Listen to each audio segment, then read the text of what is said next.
News hunt Nidadavolu ప్రేక్షకులకు నమస్కారం. తూర్పుగోదావరి జిల్లా నిడదవోలులో నూతన ప్రభుత్వ ప్రమాణ స్వీకార మహోత్సవాన్ని వీక్షించేందుకు సన్నాహాలు పూర్తి చేశామని జిల్లా కలెక్టర్ కె మాధవీలత తెలియజేశారు. 11, 12 తారీఖులలో అన్ని ప్రభుత్వ కార్యాలయాల వద్ద విద్యుత్ దీపాలతో అలంకరించాలని ఆదేశించారు.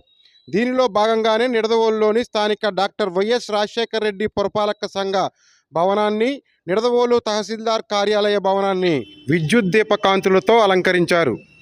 రేపు జరగబోయే నూతన ప్రభుత్వ ప్రమాణ స్వీకార మహోత్సవాన్ని వీక్షించేందుకు నిడదవోలులోని లయన్స్ ఆడిటోరియం నందు, సముద్రగూడెంలోని గీతా మందిరం నందు, ఉండ్రాజవరంలోని డ్వాక్రా భవనం నందు, పెరవోలులోని ఎంపీడీఓ కార్యాలయం వద్ద ఎల్ఈడి స్క్రీన్లను ఏర్పాటు చేసి ప్రత్యక్ష ప్రసారం చేయనున్నారు.